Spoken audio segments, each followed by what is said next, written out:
CITAM Church Online. This is Pastor Karita Mbagara. I'm the senior pastor at CITAM Karen.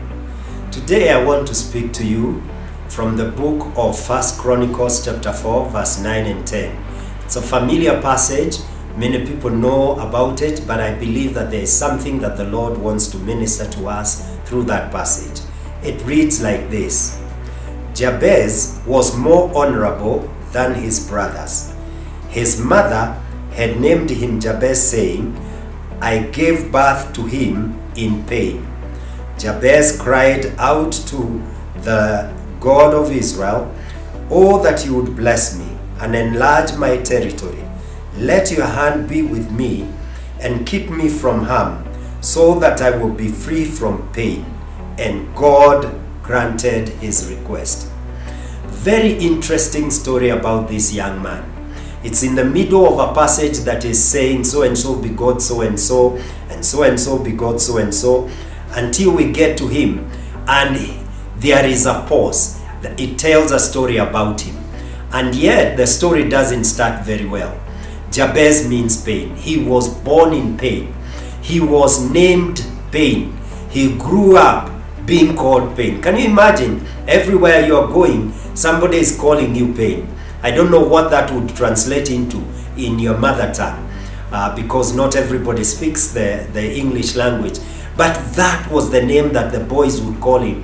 Can you imagine how he was teased in his younger years? And he grew up with that name that he was given by the mother, a very significant person. But I don't know whether it's in his old age or his middle age, but at one point when he could reason, he decided that he was going to change his identity. I am no longer going to be called pain. And he was going to do that by speaking to God. And so he talked to God. I don't know whether it's because of talking to God that the Bible tells us that he was more honorable than his brothers. He was a man of integrity perhaps, or a person that was distinguished from the others. He was distinct, he was different from the others. And he decided to talk to God so that he can change his identity. You too can change your identity by going to God, because God is the one who rules in the affairs of men. What did he ask of God? He asked for 5 things. First, he said, Lord, I want you to bless me. But it doesn't stop there. If you read in some versions, it actually says, I want you to bless me indeed. Bless me indeed. I don't know how indeed would translate in whichever language that you are first, accustomed to. But he is saying, I want to truly be a blessed person, to have the ability to profit from what I do and in the things that I am involved in. And secondly, he says, I want you to increase my territory or my tent. I want you to expand me. I want you to give me influence. People have scorned me, but I want to be famous. I want, dear Lord, to be influential. I think that's my interpretation of what he means when he says, I want you to increase my territory. But thirdly, he also says, I want your hand to be upon me.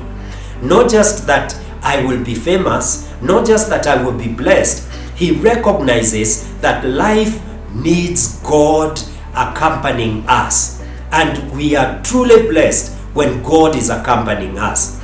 And when it says the hand of God to be upon me, he is talking about the Spirit of God. I want the Spirit of God to be upon me. He must have the persuasion that would come out from the book of Zechariah chapter 4 verse 6, which says, it is not by might, it is not by power. Those are not bad things. Power and might are not bad things. But of themselves, they are nothing. So Zechariah says, but by my Spirit, says the Lord. And it seems like Jabez wanted the Spirit of God to be upon his life. He wanted the presence of God in what he was going to be doing. But he also recognized that the world we live in is a terrible world. So he asked, can you please keep me from evil? I know that there are people who don't want me to prosper. They are ill-intended. And they may be close to me, they may be far from me. So he asks God, make sure that I am shielded from such people, kept from evil, kept from harm. But the last point is the one that even blesses me the greatest, or the most. Because he said, and make me not to cause pain. I have known what pain is. I don't want to retaliate. I don't want to be a causer, if that is English. I don't want to be a source of trouble for others. Instead, I want to be a blessing. And the Bible tells us that God granted his request. In other words, his identity changed.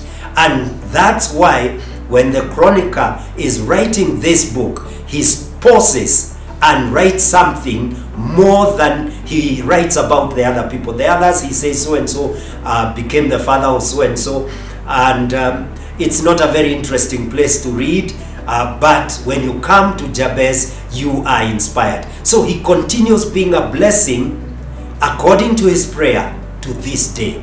I want you to become a blessing to others. And I want you to think with me, perhaps people that have blessed you, and start speaking blessing in their lives and asking God to cause you to be a blessing to them. I want you to ask God that you will be a blessing to them, just like they have been a blessing to you. Forget about the people that have caused you pain. Choose to become a blessing, and that will also change your identity like Jabez. God bless you, and let me hear what you think about what I have said using the social platforms that are listed, social media platforms that are listed here below. Thank you very much.